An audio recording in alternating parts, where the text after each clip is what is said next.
یہیں سے پڑھ لیا تھا لیکن ہمیں پیچھے سے پڑھنا تھا۔ آج یہ آخر کے 2 رکوع میں اللہ کرے ان کی تکمیل ہو جائے۔ وما أصابكم من مصيبة فبما كسبت أيديكم ويعفو عن كثير۔ بہت بڑا فلسفہ۔ دنیا میں انسان پر پریشانی آتی ہیں، ایمان والے پر بھی آتی ہیں اور غیر ایمان والے پر بھی آتی ہیں۔ اس کے پیچھے راز کیا ہے؟ 2 قسم کی پریشانیاں ہیں۔ ایک وہ جو اللہ والوں کو اللہ کے دین پر لگ کر پریشانیاں آتی ہیں، جس طرح حضرت رسول اکرم صلی اللہ علیہ وسلم پر پریشانیاں آئیں، وہ صرف ان کے مرتبوں کو بلند کرنے کے لیے ہیں۔ لیکن جو عام انسان ہیں وہ کبھی نہیں کہہ سکتے کہ ہم نے کون سا پاپ کیا ہے۔ نہیں، کتنے پاپ ہوئے، کتنی غلطیاں ہم سے ہوئیں، جو بھی کچھ ہوتا ہے وما اصابہ، اور نہیں پہنچتی ہے تم کو من مصیبت، کوئی بھی مصیبت، الا بما کسبت ایدیکم، مگر ان کاموں کی وجہ سے جو تمہارے ہاتھوں نے کمائے ہیں۔ تم کچھ غلطیاں کرتے ہو، تم سے کچھ جرائم ہوتے ہیں، اس کی وجہ سے اللہ کے یہاں سے پکڑ آ جاتی ہے۔ جرائم پر کس طرح پکڑ آتی ہے؟ 1-2 بات سمجھانے کے لیے حدیث کی عرض کرتا ہوں۔ آپ صلی اللہ علیہ وسلم نے فرمایا کچھ گناہ وہ ہیں جن کی سزا صرف آخرت میں ملے گی، کچھ گناہ وہ ہیں جن کی سزا آخرت میں ملنے کے علاوہ دنیا میں بھی ملے گی، اور یہ خالی چکھنے کے لیے۔ ان میں سے میں صرف ایک بات بتاتا ہوں۔ آپ نے فرمایا جو ماں باپ کی نافرمانی کرے گا، یہ اردو کا لفظ ہے، ماں باپ کا دل دکھائے گا، کیونکہ فرما برداری تو ہے ہی اللہ کی ہے، ماں باپ کی فرما برداری سے کوئی تعلق نہیں۔ ماں باپ کا دل دکھائے گا، موت نہیں آئے گی، اس سے پہلے وہ کسی مصیبت میں پھنس جائے گا۔ بخاری شریف کی حدیث ہے، میں اور آپ بھی اپنی اپنی زندگی کو ٹٹولیں۔ فرمایا پچھلی قوموں میں ایک بہت بڑے عالم، بہت بڑے عبادت گزار تھے، ان کا نام تھا جریج۔ وہ نماز پڑھ رہے تھے، ماں نے آواز لگائی جریج، اس کے دل میں آیا اصلی ان اجیب الامی، نماز پڑھوں یا ماں کو جواب دوں۔ ماں نے پھر کہا جریج، وہ پھر نماز پڑھتے رہے۔ ماں نے پھر کہا جریج، وہ پھر نماز پڑھتے رہے کہ میں جلدی سلام پھیرتا ہوں اور امی کو جواب دیتا ہوں۔ نماز نفل تھی، لیکن اگر فرض نماز ہو اور آدمی کو یہ لگے کہ ماں کے پاس کوئی ہے نہیں، ایسا نہ ہو چارپائی سے گر گئی ہے اور مجھ سے پانی مانگ رہی ہے، تو پھر فرض نماز کو بھی توڑ کر جانا ہے۔ اگر اس کو معلوم ہے کہ گھر میں کوئی ہے، لیکن چونکہ والدہ کے ذہن میں نہیں کہ میں نماز پڑھ رہا ہوں، اس لیے وہ مجھے بلا رہی ہے، تو پھر پہلے نماز پڑھنی ہے، پھر جا کر کے والدہ کو بتانا ہے۔ حضرت جریج کی والدہ لگتا ہے وہ تھی جن کے پاس کوئی دوسرا تھا نہیں۔ انہوں نے کہا تم بڑا عبادت گزار ہے، میں اللہ سے مانگتی ہوں تجھے موت نہ آئے اس سے پہلے تو کسی رنڈی کا منہ دیکھے، کوئی گندی عورت تجھ پر الزام لگائے۔ وقت گزرتا چلا گیا، ایک بکری چرانے والی عورت تھی، وہ ان کی کٹیا کے پاس آئی، ان کو گندے کام کی دعوت دی۔ انہوں نے کہا اعوذ باللہ من الشیطان الرجیم، کیا سوچ رہی ہے؟ اس نے کہا کوئی نہیں، تیرا علاج کروں گی۔ اس نے کسی چرواہے سے ملاقات کی، اس کو بچہ ہوا، لوگوں نے اس کو پکڑ لیا، یہ بچہ کس کا ہے؟ اس نے پوری ایک کہانی گھڑی کہ میں یہاں گزرتی تھی، بکریاں چراتی تھی، جریج نے مجھ سے دوستی لگائی، اور یوں میرے ساتھ منہ کالا کیا اور یہ لڑکا پیدا ہوا اور اب وہ اس کی ذمہ داری بھی قبول نہیں کرے گا۔ پورے شہر سے لوگ امنڈ آئے کہ ہم اس کو عبادت گزار سمجھتے تھے۔ یہ حدیث کی کتابوں میں سب سے معتبر کتاب بخاری شریف کا واقعہ ہے۔ لوگ اس کی کٹیا پر آئے اور اس کی ایک ایک اینٹ گرا دی، پھینک دی شہر میں، اور اب اس کو منہ کالا کر کے بازار میں پھرانا تھا۔ وہ اوپر کی منزل میں تھے، ان کو پکڑ کر گھسیٹتے ہوئے نیچے لائے۔ انہوں نے کہا مانگا تھوڑا موقع دو، مجھے بتاؤ وہ جو بچہ پیدا ہوا وہ کہاں ہے؟ انہوں نے لایا بچہ، انہوں نے پیار کا لفظ کہا، بابو بیٹے آپ کا باپ کون ہے؟ اس نے پوری تفصیل بتائی کہ فلاں چرواہا ہے، یہ میری ماں نے سارا کرتوت کیا ہے کہ اس سے بدکاری کر کے آپ کو بدنام کر رہی ہے۔ اللہ نے اس بیٹے کو بولنے کی طاقت دی، 1-2 دن کا بیٹا تھا۔ لوگوں نے کہا اب ہم یہ جریج کی کٹیا سونے کی بنائیں گے۔ انہوں نے کہا اللہ بلتی مٹی کی بنا دو۔ البتہ ایک بات بتانا چاہتا ہوں، یہ ہوا کہ ایک دن ماں کی شان میں گستاخی کی تھی، اس کا دل دکھایا تھا، اس نے بد دعا کی تھی، وہ بد دعا کبھی رائگاں نہیں جاتی۔ اب یہ میں نے ایک مثال دی کہ گناہ کی وجہ سے دنیا میں بھی سزا ملتی ہے۔ اللہ کہہ رہا ہے نہیں آتی ہے کوئی مصیبت دنیا میں مگر اس کی وجہ سے جو تمہارے ہاتھوں نے کمایا، تو کیا جو کچھ آدمی کرتا ہے اس کی سزا مل جاتی ہے؟ وَيَعْفُو عَنْ كَثِيرٍ، اکثر چیزوں کو اللہ معاف کر دیتا ہے۔ اس لیے کبھی مت سوچو کہ ہم بہت نیکوکار لوگ ہیں، ہم نے کون سے پاپ کیے ہیں۔ اللہ ہی جانتا ہے کس نے پاپ کیے ہیں کس نے نہیں کیے ہیں، وہ تو مر کے ہی پتہ چلے گا نا۔ بہت سارے لوگ مولویوں کے پاس آتے ہیں، ان کو بدھو بڑھاتے ہیں، آپ تو نیکوکار لوگ ہیں، آپ کی دعائیں قبول ہے، بھائی تیرے اوپر وہی نازل ہوئی کیا؟ وہ تو مر کے پتہ چلے گا، کسی کو معلوم نہیں وہ کتنے پانی میں ہے۔ اور سن، جب اللہ سزا دینا چاہے کوئی بھاگ سکتا ہے، نہ زمین میں بھاگ سکتا ہے، نہ آسمان میں بھاگ سکتا ہے، نہ زندہ بھاگ سکتا ہے، نہ مردہ بھاگ سکتا ہے۔ اگر کسی میں ہے ہمت تو آج بھاگ کر دکھائے قرآن شریف سے۔ وَمَا أَنْتُمْ بِمُعْجِزِينَ، اور تم نہیں ہو اللہ کو عاجز کرنے والے، فی الارض، زمین میں کہیں بھی جاؤ، کدھر بھی بھاگو، بھاگ نہیں سکتے، مر کے کہاں چھوٹو۔ وَمَا لَكُم مِّن دُونِ اللَّهِ، تو تم تو بھاگ کے بچ نہیں سکتے ہیں، تو کوئی تمہارا حاجت روا، کوئی مشکل کشا جس کو تم خدا مانتے ہو وہ بچا لے گا۔ وَمَا لَكُم مِّن دُونِ اللَّهِ مِن وَلِيٍّ، پھر وہ ولی کا لفظ آ گیا، اور نہیں ہے تمہارے لیے اللہ کے سوا کوئی حاجت روا، کوئی مشکل کشا، کوئی مددگار، ولا نصیر، اور نہ کوئی مدد کرنے والا۔ میں نے کہا تھا لغت کے اعتبار سے، ڈکشنری کے اعتبار سے ولی کہتے ہیں جو زبانی طور پر حمایت کرے میں آپ کے ساتھ ہوں، نصیر اس کو کہتے ہیں جو پریکٹیکل کھڑا ہو جائے، جناب میں آپ کے ساتھ ہوں، کون آپ کو سزا دے سکتا ہے؟ کوئی نہیں ملے گا جب اللہ سزا دینے پر آ جائے۔ بس اللہ بچائے ہم کو، اللہ بچائے، اللہ محفظنا، اللہ محفظنا۔ اللہ تعالیٰ کی سزا سے کون بچا سکتا ہے؟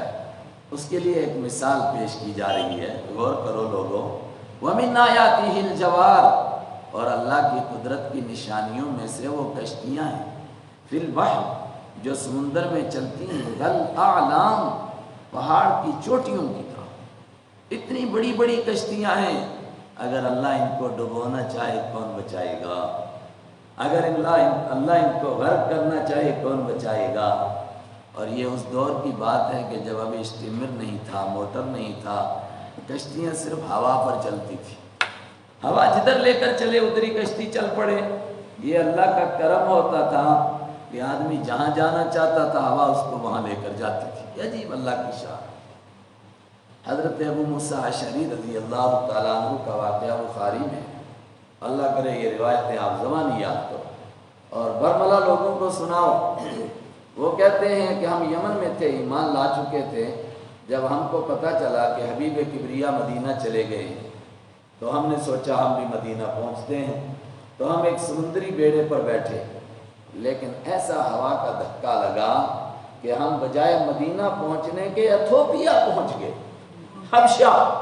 اب جو جغرافیہ جانتا اس کو سمجھ میں آیا کام 5000 کلومیٹر دور، لیکن جیسے وہاں ہم پہنچے اچانک رسول پاک صلی اللہ علیہ وسلم کے چچیرے بھائی حضرت جعفر سے ملاقات ہو گئی نہیں، اللہ نے ایسے ہی طے کیا ہوا تھا۔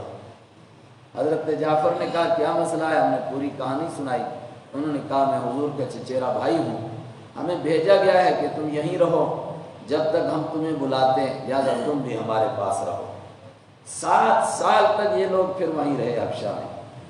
7 سال کے بعد پھر انہوں نے ارادہ کیا، رسول پاک صلی اللہ علیہ وسلم کا ایلچی گیا حبشہ کے بادشاہ کے پاس کہ ان لوگوں کو بھیج دو۔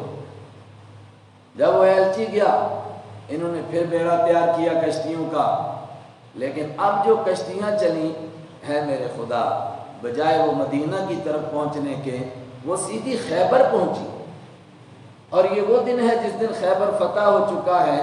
اور جب یہ حضرات پہنچے تو اللہ کے حبیب غنیمت تقسیم کر رہے تھے، آپ نے ان حضرات کو غنیمت میں شمار کیا، حالانکہ یہ جنگ میں شریک نہیں تھے، فرمایا ان کی قربانی بہت بڑی ہے۔ اب دیکھیے کیسی کشتیاں کہاں سے کہاں آدمی کو لے کر چلی جائیں۔ اللہ کہہ رہا ہے تمہارے گناہوں کی وجہ سے ہم اگر کشتیوں کو روک دیں، ان یشاء یسکن، اگر اللہ چاہے یسکن الرِّیحَ، ہوا کو روک دے، ہوا کہیں پہ نہ چلے، فَيَظْلَلْنَ رَوَاكِدًا، تو کشتیاں مسلسل کھڑی رہیں عَلَى ظَهْرِهِ، سمندر کی پیٹھ پر، نہ ادھر نہ ادھر، کھڑی وہیں۔ اور اگر زور کی ہوا چلے تو بجائے مدینہ لے جانے کے حبشہ پہنچا دے۔ اللہ اکبر۔ ان فی ذالک، یہ کشتیوں کے سفر میں لآیات، اللہ کی قدرت کی بڑی نشانیاں ہیں، مگر کس کے لیے؟ لکل صبار شکور، ہر اس آدمی کے لیے جو ڈٹنے والا ہو، ہر اس آدمی کے لیے جو شکر کرنے والا ہو۔ یہ اللہ کی 2 صفتیں ایمان والے کی یہاں بیان ہوئیں۔ اس کے پیچھے کتنا بڑا راز ہے۔ اللہ تعالیٰ اپنی نعمتیں اس کو دیتا ہے جو نعمتوں پر شکر کرتا ہے، اور جو ناشکری کرتا ہے اس سے دی ہوئی بھی چھین لیتا ہے اچھی طرح۔ نہیں، اللہ کہہ رہا ہے لَإِن شَكَرْتُمْ لَأَزِيدَنَّكُمْ، اگر تم شکر کرو گے اور دوں گا، وَلَئِن كَفَرْتُمْ إِنَّ عَذَابِي لَشَدِيدٌ، اور اگر ناشکری کرو گے میرا عذاب بڑا سخت ہے۔ معلوم ہوا مزید نعمت کس کو ملے گی؟ جو شکر کرے گا۔ اور دوسرا سمندر کا سفر ہے، خالہ جی کے گھر نہیں جانا ہے، بڑا مشکل کام ہے۔ جن لوگوں نے سمندری سفر کیا ہے ان سے پوچھو کتنا مشکل ہے، تو ان کے لیے نشانی ہے صبار، جو ڈٹ جانے والے ہیں۔ او یوبقہن، یہ تو تھا کہ اللہ ہوا کو روک دے اور کشتی کھڑی رہے۔ دوسرا طریقہ مخالف ہوا چل پڑے، یوبقہن، یا کشتی کو غرق کر دے، بما کسبوا، ان کاموں کی وجہ سے جو تم نے کیے، لوگوں نے جو برے کام کیے ان کی وجہ سے اگر اللہ چاہے تو کشتیوں کو غرق کر دے، کون اس کو پوچھتا ہے؟ وَيَعْفُو عَنْ كَثِيرٌ، اور وہ بہت معاف کرتا ہے۔ اللہ اکبر، کیا کیا گناہ انسان کے ہیں، لیکن وہ سزا نہیں دیتا ہے، معاف کرتا ہے، ورنہ کر سکتا تھا سب کا بیڑا غرق۔ وَيَعْلَمَ الَّذِينَ يُجَادِلُونَ فِي آيَاتِنَا، اور ان لوگوں کو بھی اللہ جانتا ہے جو ہماری آیتوں کے بارے میں جھگڑا کرتے ہیں۔ ہم ان کو قرآن کے ذریعے سے سمجھاتے ہیں، وہ ان کی مذاق اڑاتے ہیں، وہ نہ سمجھیں کہ وہ ہم سے چھپے ہوئے ہیں۔ یعلم، اللہ ان کو جانتا ہے، تو ان کو سزا کیوں نہیں دے رہا ہے؟ فما لہم من محیص، جب سزا دینے پر آئے گا نہیں ہوگی ان کے لیے من محیص، کوئی بھاگنے کی جگہ، کوئی چھپنے کی جگہ، کوئی پناہ لینے کی جگہ۔ اور آخری بات سنو، جو کچھ بھی انسان کو دنیا میں ملتا ہے، یہ انسان نیک ہو اس کو بھی نعمتیں ملتی ہیں، اور برا ہو اس کو بھی ملتا ہے۔ بار بار یہ مضمون پیچھے سے آ رہا ہے۔ نیک آدمی کو بھی کھانے کے لیے پینے کے لیے نعمتیں ملتی ہیں، برے کو بھی ملتی ہیں، مگر تھوڑا فرق ہے۔ کیا فما اوتیتم من شیء، تم کو جو کچھ بھی دیا جاتا ہے، فمتاع الحیات الدنیا، یہ صرف دنیاوی زندگی کا سامان ہے۔ اگر اس پر تم خوش ہو رہے ہو، بڑی کوٹھی مل گئی، بڑا بنگلہ مل گیا، بڑے پیسے مل گئے، یہ تو دنیا میں رہ جائے گا، آپ کے ساتھ قبر میں کچھ جانے والا نہیں ہے، بلکہ آپ کی زندگی میں آپ کی اولاد اس پر لڑنے لگ جائے گی۔ اس کے بجائے جو ہمارے پاس ہے، وما عند اللہ خیر، اور جو ہمارے پاس ہے وہ بہتر ہے، وہاں بھیجو، وہ ابقا، اور وہ باقی رہنے والا ہے۔ لیکن سوال ہے کہ اللہ کے پاس اگر کوئی نیکی کر کے بھیجے وہ بہتر ہے، وہ باقی رہنے والی ہے، وہ اس بندے کو جنت میں لے جانے والی ہے، یہ بندہ کون سا ہے؟ یہ ہیں اس کی وہ 8 صفتیں جن کے اندر یہ صفات ہوں۔ پھر میں نے وہ 8 کہہ دیا، اب آج گنتے ہیں۔ ویسے 8 اصل میں وہ سورہ مومن جو 18ویں پارے کے شروع میں ہے مومنون، اس میں وہ صفات آئی ہیں، آج گناتے ہیں۔ کن کے لیے ہیں؟ للذین آمنوا، سب سے پہلی بات وہ ہے کہ جو ایمان لائیں۔ اگر کوئی اللہ کو نہیں مانتا، آخرت کو نہیں مانتا، کتنا بڑا آدمی ہے، کتنی خیراتیں کرتا ہو، کتنی نیکیاں کرتا ہو، آخرت میں کچھ ملنے والا نہیں ہے اس کو۔ حکیم بن حزام، انہوں نے آپ سے عرض کیا کہ جب میں ایمان نہیں لایا تھا میں نے 100 غلام آزاد کیے، ایمان قبول کرنے کے بعد میں نے 100 اور آزاد کیے، کیا پچھلے غلاموں کی مجھے کوئی بہتری، اس کا کوئی ثواب، اس کا کوئی بدل ملے گا؟ آپ نے فرمایا نہیں، البتہ تو نے جو کفر کی حالت میں اچھے کام کیے ہیں ان کی وجہ سے اللہ نے تجھے ایمان عطا فرمایا ہے، بس آخرت میں نہیں ملے گا، آخرت میں ایمان قبول کرو اس کے بعد ملے گا۔ اب یہاں ہم اپنی اصلاح کریں۔ بہت سارے لوگ کہتے ہیں کہ فلاں آدمی ہے تو کافر، آدمی بڑا اچھا ہے۔ بھائی کتنا بھی اچھا ہے مگر اللہ کے یہاں کچھ پانے کے لیے پہلے اس کو ماننا ضروری ہے۔ اللہ کو مانتا ہو، آخرت کو مانتا ہو، اللہ کے حبیب کو مانتا ہو، اس کے بعد پھر جس طرح کی وہ زندگی گزار سکتا ہے جو اس کے لیے ممکن ہے وہ گزارے۔ نماز پڑھ سکتا ہے تو پڑھے، نہیں پڑھ سکتا کوئی بات نہیں، روزہ رکھ سکتا ہے تو رکھے، نہیں رکھ سکتا ہے کوئی بات نہیں، ایمان والا شمار ہوگا۔ کلمہ پڑھا دو اس کو۔ بہت سارے لوگ کہتے ہیں، ایک آدمی کہہ رہا ہے جی کلمہ پڑھوں، مفتی صاحب کیا کریں؟ تو بھائی پڑھاؤ فوراً۔ اگر آپ ایک لمحے کا انتظار کریں گے، قاضی ثناء اللہ کے بقول آپ کا ایمان خطرے میں پڑ جائے گا۔ اس درمیان اگر وہ مر جائے گا تو کس کے ذمہ لگے گا؟ اس کو فوراً کلمہ پڑھا دو، باقی کیا ہوگا وہ اللہ جانے، کل اس نے کیا کرنا ہے اللہ جانے، سارے انتظام اللہ غیب سے کرے گا۔ ہم نے کاندلہ کا ایک واقعہ پڑھا، مسجد کی دکان میں ایک صاحب رہتے تھے، کریانے کی دکان کرتے تھے۔ انہوں نے کہا مسجد میں آئے رمضان میں، لوگوں مجھے کلمہ پڑھاؤ۔ امام صاحب نے کہا بہت اچھا، پڑھو کلمہ۔ اس نے فٹافٹ حساب پیش کیا اور اپنا کفن کا کپڑا اور یہ سب کچھ دیا ان کو۔ انہوں نے کہا کیا مطلب ہے؟ کہا مجھے کچھ بتایا گیا ہے کہ تیرا نمبر آنے والا ہے۔ یہ ایمان اس کو کیوں ملا؟ کہا مسجد کی دکانیں بہت لوگوں کے پاس تھیں، سب قبضہ کر کے بیٹھ گئے تھے، یہ اکیلا تھا جو ہر سال نیو ایگریمنٹ کرتا تھا، بھئی چاہو تو مجھے نکال دو، میں مسجد کا مالک، دکان کا مالک نہیں ہوں، بس کرایہ دار ہوں، اور سب سے پہلے کرایہ ادا کرتا تھا، بہت حسن سلوک۔ اللہ نے اس کو ایمان نصیب کرنا تھا، کہتے ہیں 3 دن تک مسجد کے اندر ہی اعتکاف کیا اور تیسرے دن انتقال کیا۔ تو جس کو ایمان نصیب ہو جائے اس کے لیے ہے، اگر ایمان نصیب نہیں ہے اس کے بعد ہم کوئی امید نہیں کر سکتے ہیں۔ تو پہلی صفت کیا ہے ان کی؟ اب یاد رکھیے گا، بولیو، پہلی صفت کیا ہے؟ ایمان ہونا چاہیے۔ اب میں پوچھوں گا اگر آپ بھول گئے تو مجھے تھوڑی کوفت ہوگی کہ کوئی سنتا ہی نہیں ہے۔ دوسری صفت جو بڑی بات ہے، وَعَلَىٰ رَبِّهِمْ يَتَوَكَّلُونَ، وہ اپنے رب ہی کے اوپر بھروسہ کرتے ہیں۔ یہ رب پر بھروسے کا کیا مسئلہ ہے، توکل کا کیا مسئلہ ہے؟ میں نے 2 دن کہا کہ میں اس پر عرض کروں گا، یاد رکھیں اللہ پر بھروسہ اس لیے نہیں کہ آدمی کام چھوڑ دے. ایک آدمی کے اللہ پر بھروسہ، اللہ خود روٹی کھلائے گا نا، اسکول جانے کی کیا ضرورت ہے، دکان ڈالنے کی کیا ضرورت ہے، پڑھنے کی کیا ضرورت ہے، اللہ نے خود کھلانا ہے. اور اللہ خود کھلائے گا پھر کہ نہیں روٹی بنا کر بھی اللہ دے گا اور پھر میرے منہ میں بھی اللہ ڈالے گا. ممکن ہے کہ ایسا وہ کر لے، لیکن منشاء باری تعالیٰ یہ نہیں ہے. منشاء باری تعالیٰ کیا ہے؟ جتنی طاقت انسان کو دی گئی ہے اس کو پورا استعمال کرے آدمی، اس کے بعد بھروسہ اللہ پر کرے. اس کا کیا فائدہ ہوگا؟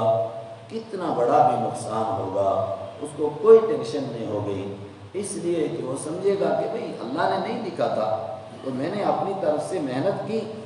مالی دا کم پانی دینا، پر مشکاں پاوے، مالک دا کم پھل پھلنا، لاوے یا نہ لاوے اس کا کام ہے. یہ اس کا فائدہ ہے.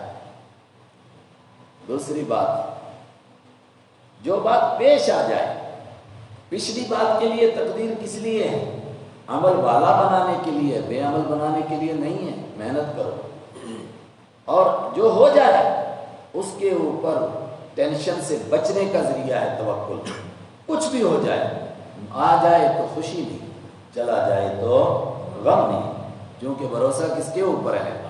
اللہ کے اوپر ہے. اب تھوڑا سا اس کو ہم آگے بڑھاتے ہیں. کیا یہ جو احتیاطی تدبیریں انسان کرتا ہے کیا یہ توکل کے خلاف ہیں کہ توکل کے تحت ہیں؟ دیکھیے حدیث میں ہے، بخاری کی حدیث ہے، آپ صلی اللہ علیہ وسلم نے کچھ چیزیں گنائیں، فرمایا ان کا اسلام میں کوئی حیثیت نہیں ہے. ان میں ایک فرمایا لا عدوى فی الاسلام، اسلام میں ایک ہی بیماری دوسرے کو نہیں لگتی ہے. بیماری اسی کو لگے گی جس کو اللہ چاہے گا.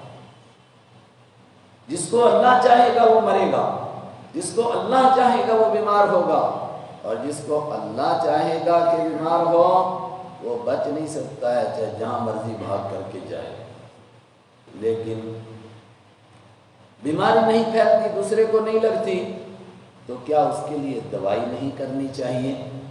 کیا اس کے لیے احتیاط نہیں کرنی چاہیے؟ خود آپ فرماتے ہیں احتیاط بھی کرنی چاہیے، دوائی بھی کرنی چاہیے. کیوں؟ یہ انسان کر سکتا ہے، لیکن اس کے اوپر اگر ذرا سا بھی یقین ہو گیا ایمان سے چلے جائے گا. کیسے؟ فرمایا کوئی آدمی کسی علاقے میں تھا، بخاری مسلم سب کی حدیث ہے، وہاں طاعون کی بیماری پھیلی. اب یہ بندہ بھاگنے لگا. اگر یہ بھاگے گا اور اتفاق سے یہ بیمار نہیں ہوگا، اس کو شیطان دل میں یہ بات ڈالے گا کہ میں بھاگا تو بچا، اگر نہ بھاگتا تو نہ بچتا. فرمایا بالکل اس کو بھاگنے کی اجازت نہیں. اور اگر کہیں باہر ہے اور کسی علاقے کے اندر بیماری پھیل گئی، فرمایا ہرگز وہاں داخل مت ہو. اب اگر اس کو بیماری لگے گی، شیطان اس کو بیوقوف بنائے گا کہ یہ یہاں آیا تھا اس لیے اس کو بیماری لگی ہے. تو اس کا مطلب توکل اللہ پر کرنا ہے، احتیاط کرنی ہے، تھوڑی سی دوائی بھی کھا لینی ہے، لیکن اس پر ایمان بالکل نہیں رکھنا ہے. میں 2 مثالیں قرآن سے پیش کرتا ہوں.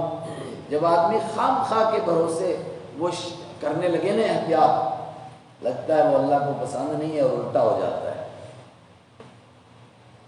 ایک احتیاط حضرت یعقوب علیہ السلام کی قرآن نے بیان کی، ایک احتیاط ابراہیم علیہ السلام کی حدیث نے بیان کی.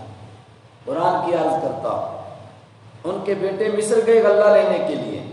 پہلی مرتبہ گئے غلہ لے کر آئے، دوسری مرتبہ گئے، والد نے کہا بچوں لا تدخلوا من باب واحدہ، ایک دروازے سے نہیں جانا، الگ الگ دروازوں سے جانا. قرآن نے کہا حضرت یعقوب اللہ کی تقدیر کو نہیں ٹال سکتے تھے، بس یہ ان کو اپنے دل میں ایک خیال آیا تھا، انہوں نے اس پر عمل کیا. پھر وہ داخل ہوئے الگ الگ دروازوں سے. قرآن پاک نے کہا وہ الگ الگ دروازوں سے داخل ہوئے اس لیے کہ ان کے ابا نے کہا تھا الگ الگ دروازوں سے داخل ہونا، لیکن ان کے ابا اللہ کی تقدیر سے ان کو نہیں بچا سکتے تھے. تو انہوں نے ایسا کیوں کیا؟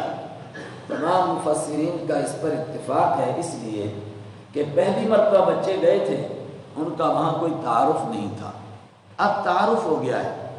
جب 11 بچے جائیں گے اور صحت مند ماشاء اللہ ہٹے کٹے، تو سب دیکھیں گے یار کیا یہ تو پوری ایک پلٹن ہے، یہ تو ایک بٹالین ہے پوری، ایک ہی باپ کے بیٹے ہیں، نظر لگ سکتی ہے اور نظر برحق ہے۔ میرے اور آپ کے آقا نے فرمایا نظر انسان کو قبر میں پہنچا دیتی ہے اور اونٹ کو ہانڈی میں پہنچا دیتی ہے۔ اور کیوں پہنچاتی ہے؟ جب کوئی آدمی اونٹ کو دیکھتا ہے کہتا ہے بہت اچھا، اللہ کہتا ہے اچھا بہت اچھا تجھے لگ رہا ہے، ابھی پہنچتا ہے ہانڈی میں، کیا کرے گا؟ کسی بندے کو دیکھتا ہے کہتا ہے بڑا حسین، کیا جوان، کیا پہلوان، قبر میں پہنچ جاتا ہے کہ تو اس کو کہہ رہا تھا بڑا زبردست ہے، اور تو ایک جھٹکا بھی بہت کمی برداشت کر سکا۔ نظر برحق ہے۔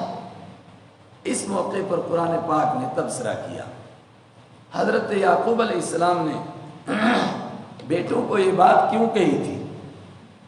وَإِنَّهُ لَذُو عِلْمٍ لِمَا عَلَّمْنَاهُ، اس لیے کہ حضرت یعقوب کے پاس ایک علم تھا جو ہم نے ان کو دیا تھا۔ وہ کیا؟ اللہ کی تقدیر پر بھروسہ کرنا، مگر اپنی طرف سے جو تدبیر کر سکتے ہیں وہ کرنا، یہ علم تھا ان کے پاس۔ وَلَكِنَّ أَكْثَرَ النَّاسِ لَا يَعْلَمُونَ، مگر اکثر لوگ اس حقیقت کو نہیں جانتے، کچھ تدبیروں کے چکر میں تقدیر کو بھول جاتے ہیں، کچھ تقدیر کا بہانہ کر کے بے عمل ہو جاتے ہیں۔ لیکن نتیجہ کیا نکلا؟ یعقوب علیہ السلام چاہتے تھے کہ بیٹے نہ گرفتار ہوں، لیکن آخر وہی ہوا، بنیامین بھی گرفتار ہوا، بڑا بیٹا بھی واپس نہیں آیا، جو چاہا تھا ویسا ہوا؟ کیا معلوم ہوا؟ تدبیر کی بھی کوشش کرنی چاہیے، تقدیر پر بھروسہ ہونا چاہیے، زیادہ ضرورت سے زیادہ بھروسہ مت کرو تدبیر پر، الٹا بھی ہو جاتا ہے۔ دوسرا قصہ، ابراہیم علیہ السلام مصر میں گئے، ظالم بادشاہ ہے، اس کو جیسے پتہ چلا ان کی ایک خوبصورت بیوی ہے، اس نے کہا اس بندے کو لاؤ پکڑ کے، اس کی بیوی کو بھی لاؤ۔ وہ گندا انسان تھا، لیکن کسی نے کہا کہ جب اس کو یہ پتہ چلے کہ ان کی بیوی نہیں بلکہ بہن ہے تو یہ چھوڑ دیتا ہے، بخاری میں حدیث ہے۔ حضرت ابراہیم اس کے پاس گئے، کہا تیرے ساتھ کون ہے؟ کہا بہن ہے۔ کہا ٹھیک ہے جاؤ۔ حضرت سارہ کو انہوں نے کہا کہ آپ جائیے، لیکن مجھے جھوٹا نہ کیجیے خدا کے لیے، اس لیے کہ دنیا میں میرے اور تیرے سوا کوئی ایمان والا نہیں، ہم دونوں ایمان والے بہن بھائی ہیں، آپ بتاؤ کہ میں بہن ہوں۔ اس نے بتایا میں بہن ہوں، لیکن اس ظالم نے پھر بھی ان پر حملہ کیا، اللہ نے بچایا، اس تدبیر سے نہیں بچے۔ اللہ نے کیسے بچایا؟ اچانک اس پر کوئی بجلی گری، وہ تڑپنے لگا، کہنے لگا مجھے معاف کر دے، میں تجھے چھوڑ دوں گا۔ انہوں نے معاف کیا، کھڑا ہوا، پھر حملہ کرنے لگا، پھر گرا، پھر تڑپنے لگا، 3 مرتبہ اسی طرح ہوا۔ تیسری مرتبہ اس نے کہا میں چھوڑتا ہوں آپ کو، اور ساتھ میں بعض نے کہا کہ اپنی باندی خدمت میں دیتا ہوں، بعض نے کہا کہ حضرت ہاجرہ اپنی بیٹی کو آپ کی خدمت میں دیتا ہوں۔ آپ اتنے اونچے پائے کے انسان ہیں، مجھے معلوم نہیں تھا۔ کچھ سمجھے آپ؟ تدبیر بھی کی گئی، بھروسہ تقدیر پر ہے، لیکن تقدیر غالب آئی، مگر اللہ نے حفاظت فرمائی۔ اور یعقوب علیہ السلام کے دونوں بیٹے گرفتار ہوئے، مگر ان کی گرفتاری ہی یوسف علیہ السلام سے ملاقات کا ذریعہ بنا۔ اس سے معلوم ہوا زیادہ آدمی کو اللہ کی تقدیر پر بھروسہ کرنا ہے، البتہ موٹا موٹا جتنا آدمی احتیاط کر سکے وہ کرنا چاہیے، اور اس وقت میں زیادہ کرنا ہے۔ کیوں؟ اس لیے کہ ایک طبقہ یہ سمجھتا ہے کہ یہ بے وقوفوں کی پارٹی ہے، ان بے ایمانوں کو نہیں معلوم ہمارے یہ سارے قواعد، یہ سارے مسائل 1450 سال پہلے لکھے گئے۔ کوئی بتائے ہمیں 1000 سال پہلے، 200 سال پہلے کسی کے مذہب نے یہ مسائل مرتب کیے ہوں؟ ہم نے 1450 سال پہلے مرتب کیا۔ جہاں وبائی بیماریاں ہوں اس کا کیا مسئلہ ہے؟ اللہ اکبر۔ تو دوسری صفت ہے وہ اللہ پر بھروسہ کرتے ہیں۔ تیسری صفت والذین یجتنبون کبائر الاثم، وہ بڑے بڑے گناہوں سے بچتے ہیں۔ چھوٹے گناہوں سے کوئی بچ نہیں سکتا ہے، کم سے کم بڑے گناہ سے بچنا چاہیے۔ ہمارے ہاں ایک بزرگ آئے تھے، انہوں نے کہا تھا لوگوں بڑے گناہوں سے بچو، اللہ نے کہا چھوٹے میں خود ہی معاف کروں گا۔ پھر 100 بڑے گناہوں کی لسٹ بنا کر دی تھی، ہر آدمی اپنی جیب میں رکھے، بھئی بڑے گناہوں سے بچو، اللہ مجھے بھی نصیب کرے۔ والفواحش، اور وہ بچتے ہیں بے حیائی کے کاموں سے۔ کتنی صفتیں ہو گئیں؟ ایمان لاتے ہیں، اللہ پر بھروسہ کرتے ہیں، بڑے گناہوں سے بچتے ہیں، بے حیائی سے بچتے ہیں، کتنے ہو گئی؟ 4۔ وَإِذَا مَا غَضِبُوا هُمْ يَغْفِرُونَ، اور جب ان کو غصہ آتا ہے وہ معاف کر دیتے ہیں۔ کمال ہے۔ آگے آ رہا ہے جب ان پر ظلم کیا جاتا ہے وہ بدلہ بھی لیتے ہیں، پھر کہا لیکن معاف کر دینا زیادہ اچھا ہے۔ لیکن جو بدلہ لیتے ہیں وہ غصے کی وجہ سے نہیں لیتے ہیں، مجھے غصہ آیا مارا کھینچ کے تھپڑ، نہیں، غصے کی وجہ سے بدلہ لینے کی اجازت نہیں ہے، کیونکہ غصے میں آدمی آپ سے باہر ہوتا ہے، اس کو پتہ ہی نہیں میں کیا کر رہا ہوں۔ جب غصہ آئے تو وہ معاف کرتے ہیں۔ اور کیا کرتے ہیں؟ والذین استجابوا لربہم، جو اپنے رب کے سارے حکموں کو مانتے ہیں اور خاص طور سے اقاموا الصلاۃ، نماز قائم کرتے ہیں۔ کتنے ہو گئے؟ 5 ہوئے؟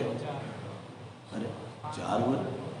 ایمان لانا، توکل کرنا، بڑے گناہوں سے بچنا 3، فواحش سے بچنا، غصے میں معاف کرنا، کتنے ہوئے؟ 5۔ اللہ کے سارے حکموں کو ماننا 6، نماز قائم کرنا 7۔ وَأَمْرُهُمْ شُورَىٰ بَيْنَهُمْ، اور جو بھی ان کا کوئی معاملہ ہو وہ آپس میں مشورے سے حل کرتے ہیں۔ حضرت علی نے فرمایا آدمی 3 طرح کے ہوتے ہیں، ایک آدمی آدھا ہوتا ہے، ایک پورا ہوتا ہے، ایک کسی کھاتے کا بھی نہیں ہوتا ہے۔ پوچھا پورا کون ہوتا ہے؟ کہا جس کی عقل خود بھی کام کرتی ہے مگر بغیر مشورے کے کوئی کام نہیں کرتا ہے۔ آدھا کون سا ہے؟ جس کی اپنی عقل کام نہیں کرتی مگر دوسروں سے مشورہ لے لیتا ہے، یا مشورہ نہیں لیتا مگر اپنی عقل کام کرتی ہے، آدھی عقل والا ہے۔ اور کسی کھاتے کا نہیں، وہ کون ہے؟ کہا ایک دم جان تو نہیں، دوسرے ایک سین مانتے نہیں، اپنی عقل کام نہیں کرتی، دوسرے کی مانتا نہیں، یہ کسی کھاتے کا بھی نہیں ہے۔ کتنے ہوئے آپ؟ 8 ہو گیا۔ اب یاد رکھو نا، وَمِمَّا رَزَقْنَاهُمْ يُنْفِقُونَ، اور جو ہم نے ان کو روزی دی اس میں سے وہ خرچ کرتے ہیں۔ 9۔ وَالَّذِينَ إِذَا أَصَابَهُمُ الْبَغْيُ، اور وہ جب ان پر کوئی زیادتی ہوتی ہے، هُمْ يَنْتَصِرُونَ، تو وہ بدلہ بھی لیتے ہیں۔ سورت مکی، مکہ میں کیا بدلہ ہو سکتا تھا؟ حدوں سے کراس کر گئے تو کچھ چھوٹے موٹے واقعات ملتے ہیں۔ حضرت عمر ایمان لائے، سارے لوگوں نے مل کر گھیر لیا، صبح سے لے کر کے کوئی اشراق کے وقت تک لڑتے رہے، گھونسے مار مار کر کے ان کی بھی تباہی کی، خود بھی نڈھال ہو گئے، بدلہ لیا۔ کیوں؟ بدلہ لینے میں بھی فائدہ ہے۔ بعض دفعہ کسی کا دماغ خراب ہوتا ہے، اگر اس سے بدلہ نہ لو وہ اگلے آدمی پر اور زیادہ ظلم کرتا ہے، پھر اگلا آدمی اینٹ اٹھا کر اس کو سر میں مارتا ہے۔ پہلے والا ہی اگر ایک چھوٹا سا تھپڑ مار دے اس کا دماغ ٹھیک ہو جاتا ہے، پھر وہ خود بچتا ہے۔ لیکن بدلہ لے کتنا؟ وَجَزَاءُ سَيِّئَةٍ سَيِّئَةٌ مِثْلُهَا، اور بدلہ لے کتنا؟ برائی کا بدلہ اسی کے برابر، اس سے ذرا بھی زیادہ نہیں۔ اب وہ ناپنا بڑا مشکل ہے، جس نے کتنے زور کا تھپڑ مارا تھا اتنا ہی مارنا ہے۔ کہا اس جھنجٹ میں مت پڑو، فمن عفا، تو جو کوئی معاف کرے، واصلح، اور حالات درست کر لے، اس کا اجر اللہ کے ذمہ ہے۔ اللہ تعالیٰ ظالموں سے محبت نہیں کرتا ہے۔ لیکن اگر کوئی بدلہ لے، وَلَمَنِ انتصر، اور جس نے بدلہ لیا بعد ظلمہ، اس پر ظلم ہونے کے بعد، ما علیہم من سبیل، اس کے اوپر کوئی الزام نہیں ہے، بدلہ لیا ہے بھائی، اس کا حق تھا، اچھا کیا اس نے، پھر الزام کس پر ہے؟ انما السبیل، بے شک الزام ہے اس آدمی پر ان لوگوں پر علی الذین یظلمون الناس جو لوگوں پر ظلم کرتے ہیں، ویبغون فی الارض ویبغون فی الارض اور زمین میں بغاوت کرتے ہیں، فساد کرتے ہیں، ادھم مچاتے ہیں بغیر الحق ناحق، اولئک لہم عذاب علیم ان کے لیے دردناک عذاب ہے۔ اب یہ 10ویں صفت تھی کہ بدلہ بھی لے سکتے ہیں لیکن معاف کرنا بہتر ہے۔ اس چیپٹر کو کلوز کرنا سے پہلے پھر دوبارہ دہرایا وَلَا مَنْ صَبَرَ اور جو صبر کرے، وَغَفَرَ اور معافی کر دے، إِنَّ ذَلِكَ مِنْ عَزْمِ الْأُمُورِ یہ بڑے ہمت کے کام ہے، آسان کام نہیں ہے۔ غصہ آئے، کسی نے ظلم کیا، آپ کہیں برداشت کرتے چلے جائیے، وہ کہنے کی باتیں شاعروں کی، آ ظالم ہنر آزمائیں تو تیر آزما ہم جگر آزمائیں، ذرا ایک مار کے تو دیکھو۔ نہیں، برداشت نہیں کر سکتا آدمی، لیکن اگر کوئی برداشت کر لے، ان ذالک من عزم الامور یہ بڑی ہمت کے کام ہے۔ آخری رکوع آ گیا، ومن یضلل اللہ اور جس کے اعمال کی وجہ سے، اس کی نافرمانیوں کی وجہ سے اللہ اس کو گمراہ کر دے، فما لہ من ولی نہیں ہے اس کے لیے کوئی کارساز، حاجت روا، مشکل کشا، من بعدہ اس کے بعد جو اس کو راستہ دکھا سکے۔ آدمی کو ایسا نہیں کرنا چاہیے کہ نافرمانی کرتے کرتے وہاں پہنچ جائے، اللہ بھی کہے اب اس کو ہدایت نہیں ملے گی۔ وَتَرَى الظَّالِمِينَ آئے ہائے وہ کہ نہیں ملے گی تو کوئی بات نہیں ہے، جہنم میں چلے جائیں گے۔ ارے خالہ جی کا گھر ہے جہنم میں؟ بعض بڑی بیہودہ باتیں ہیں، لوگ بولتے رہتے ہیں، نا بالکل نہیں بولنا چاہیے۔ یہ بھی آخرت کی مذاق میں شمار ہوگا۔ کیسے؟ ہاں جی، وہ کسی کو کہا تھا نماز نہیں پڑھے گا، پل صراط سے پار نہیں جائے گا، اس نے کہا ادھر سے نیچے ہو جائیں گے۔ نہیں، ارے کیا سمجھ رہے ہو، جہنم میں چلے جاؤ گے؟ کس چیز کا نام جہنم ہے؟ وَلَمَّا رَأَوُا الْعَذَابَ وَتَرَى الظَّالِمِينَ اے قرآن پڑھنے والے، تم ظالموں کو دیکھے گا جب وہ عذاب کو دیکھیں گے، یقولون کہہ رہے ہوں گے هَلْ إِلَىٰ مَرَدٍ مِّن سَبِيلٍ کوئی راستہ ہے واپسی کا، کوئی راستہ بتاؤ، کوئی آدمی بتاؤ، کسی طرح واپس چلے جائیں دنیا میں، نیکیاں کر کے آئیں گے، سب کام کر کے آئیں گے، بتاؤ کوئی راستہ، کوئی راستہ۔ کہاں راستہ ملے گا؟ ہاتھ پیچھے بندھے ہوئے جہنم کے قریب لائے جائیں گے اور شرم کے مارے سر جھکے ہوئے، لیکن جہنم کو کس طرح دیکھیں گے؟ گوشۂ چشم، آنکھ کے کنارے سے، کنکھیوں سے۔ کہاں پہنچے؟ آگے جہنم کے نہیں آئی، ہائے ہائے تراہم تو دیکھے گا ان کو، یعرضون ان کو پیش کیا جا رہا ہوگا، علیہا جہنم کے سامنے، خاشعین اس حال میں کہ وہ جھکے ہوئے ہوں گے، من الذل ذلیل ہونے کی وجہ سے، آئے ہائے ینظرون دیکھ رہے ہوں گے، من طرف خفی آنکھ کے کنارے سے، خفی پوشیدہ طور پر، چپکے چپکے، فرشتوں کو نہ پتہ چلے کہ یہ دیکھ رہے ہیں، مگر دیکھیں گے کہاں پہنچے۔ وقال الذین آمنوا اس وقت میں کہیں گے ایمان والے، ان الخاسرین بے شک نقصان والے وہ لوگ ہیں، الذین خسروا جنہوں نے نقصان میں ڈالا، انفسہم اپنے آپ کو، اہلیہم اور اپنے گھر والوں کو، یوم القیامہ قیامت کے دن، الا سنو ان الظالمین فی عذاب مقیم بے شک ظالم لوگ ہمیشہ رہنے والے عذاب میں۔ آئے آئے پہنچ گئے، وہاں ہے کوئی بچانے والا، وما کان لہم اور نہیں ہوگا ان کے لیے، من اولیاء کوئی حاجت روا، کوئی مشکل کشا، کوئی مددگار، کوئی حمایت کرنے والا، کوئی نہیں، ینصرونہم جو ان کی مدد کریں، من دون اللہ اللہ کے علاوہ کون مدد کر سکتا ہے؟ ومن یضلل اللہ اور جس کو اللہ گمراہ کر دے اس کے گناہوں کی وجہ سے، فما لہ من سبیل نہیں ہے اس کے لیے کوئی راستہ۔ استجیبوا لربکم اے لوگو اپنے رب کی بات مان لو، اپنے رب سے لو لگا لو، مان لو، من قبلی اس سے پہلے، ان یاتیا کہ آ جائے، یوم ایسا دن، لا مرد لہ جس کو واپس نہیں کیا جا سکتا ہے، من اللہ اللہ کی طرف سے، ایسا دن آ جائے کوئی کہے اس کو تھوڑا پیچھے دھکیل دو، اور کوئی سال ایک پیچھے چلی جائے قیامت، موت تھوڑی دیر کے بعد آئے، نہ کوئی نہیں، ہلا ہی نہیں سکتا ہے کوئی۔ دوسری بات، دن پیچھے نہ ہٹے، آدمی کہیں چھپ جائے، وما لکم من ملجا، اور نہیں ہوگی تمہارے لیے چھپنے کی کوئی جگہ، یومئذ اس دن، وما لکم من نکیر، اور نہیں ممکن ہوگا تمہارے لیے انکار کرنا۔ فرشتے پکڑیں اور تم کو لانا، ہم نے نہیں جانا عدالت میں، کس کی ہمت ہے؟ کون انکار کر سکتا ہے؟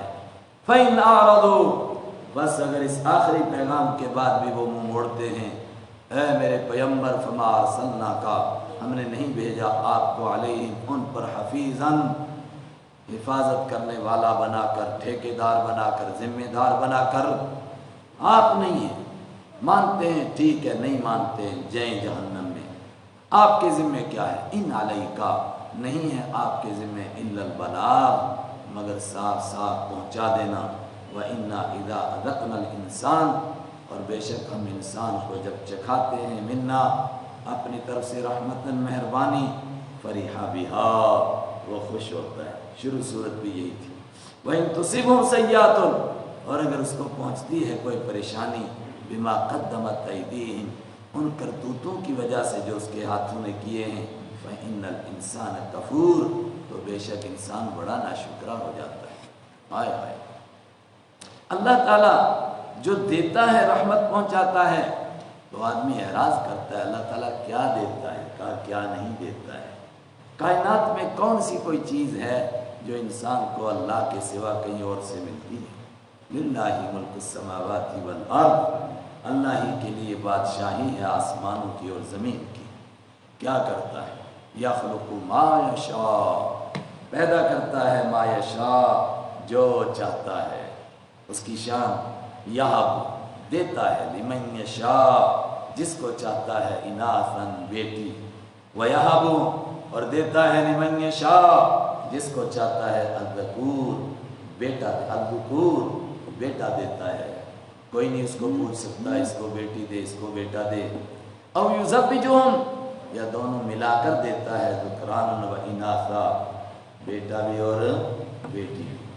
اب یہاں بھی توکل کو ہم سمجھیں، شادی کرنی ہے لیکن اولاد کیسے ملے گی؟ اللہ پر بھروسہ کرنا ہے، جو اس کی ذمہ داریاں ہیں وہ سب کرنی ہے، اور اگر کوئی ڈاکٹر کے پاس علاج کی ضرورت ہے، علاج بھی کرنا ہے، لیکن اگر کہیں دم درود کا چکر پڑ گیا ہے تو اس کے لیے دیکھنا ہے کہ یہ قرآن اور حدیث میں ہے یا اس کے علاوہ کوئی جنتر منتر ہے، اس کے قریب نہیں جانا ہے ورنہ ایمان بھی جائے گا۔ اللہ اکبر۔ او یزوجہم، یا جوڑا بنا کر دیتا ہے، ذکرانا، لڑکا بھی، و اناثا، لڑکی بھی، وَيَجْعَلُ مَن يَشَاءُ عَقِيمًا، جس کو چاہتا ہے اس کو بانجھ بنا دیتا ہے۔ بانجھ کا مطلب نہ لڑکا دیتا ہے نہ لڑکی دیتا ہے۔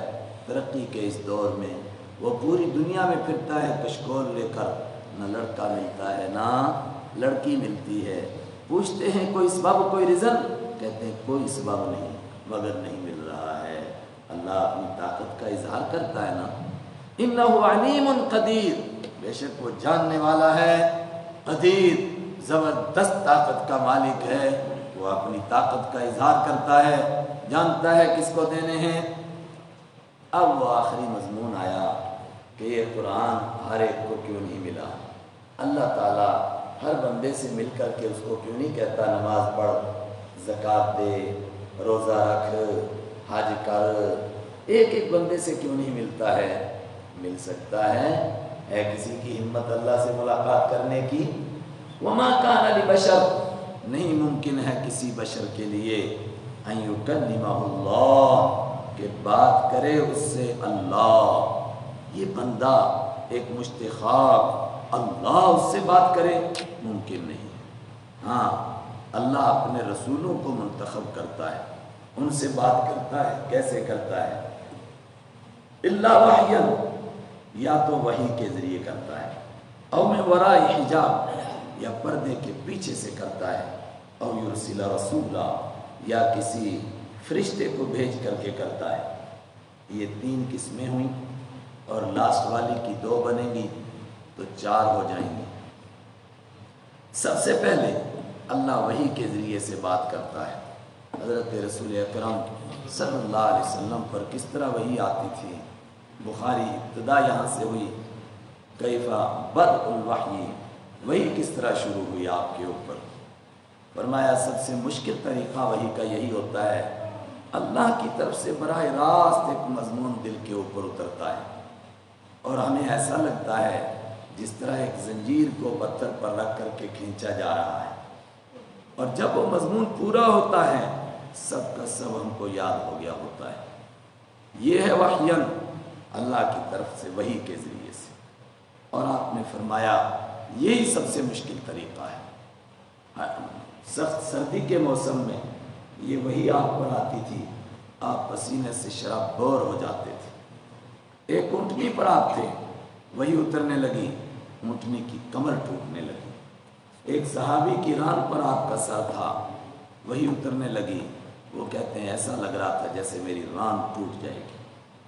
دوسرا طریقہ او من وراء حجاب، پردے کے پیچھے سے، کس طرح؟ جس طرح موسیٰ علیہ السلام سے اللہ نے بات کی مگر پردے کے پیچھے سے۔ حضرت رحمت عالم صلی اللہ علیہ وسلم جب معراج پر گئے، آپ سے اللہ نے کیسے بات کی؟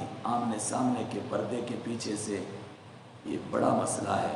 حضرت عائشہ، عبداللہ بن مسعود فرماتے ہیں پردے کے پیچھے سے، اور اللہ نے اس موقع پر آپ کو آمن الرسول سورہ بقرہ کی آیتیں آخر تک عطا فرمائی۔ یہ پردے کے پیچھے سے۔ تیسرا طریقہ اور یرسل رسولا، یا اللہ فرشتے کو بھیجتا ہے۔ پھر فرشتہ کیسا؟ کبھی تو انسانوں کی شکل میں آتا ہے، جیسا کہ میں نے آپ کو حدیث جبرائیل میں سنایا، باقاعدہ انسان کی شکل میں آئے حضرت جبرائیل، صفیں چیرتے ہوئے سب سے آگے آ کر آپ سے گھٹنا ملا کر کے بیٹھ گئے۔ اس طرح بھی فرشتہ آتا ہے۔ کبھی کبھی اس طرح آتا ہے، آپ تو فرشتے کو دیکھتے ہیں مگر اور کوئی نہیں دیکھتا ہے، مگر فرشتے کو آپ نے اصلی شکل میں کتنی مرتبہ دیکھا؟ تقریباً امت کا اتفاق ہے صرف 2 مرتبہ، مگر کتنا؟ اتنا بڑا کہ لگتا تھا اس پوری مشرقی پٹی کے اوپر وہ ایک کرسی پر بیٹھے ہیں اور ان کے 600 پر ہیں، پورا یہ علاقہ گھیرا ہوا ہے۔ اب وہ کتنے بڑے تھے، ورنہ جب بھی آئے انسانی شکل میں آئے۔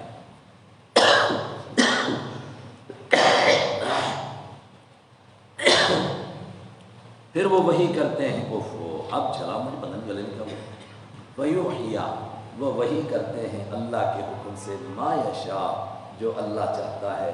ایسا کیوں ہوا؟ انہ علی، اس لیے کہ اللہ بہت بلند ہے، ایرے غیر نتو خیرے اس سے بات نہیں کر سکتے، لیکن حکیم، حکمت والا ہے۔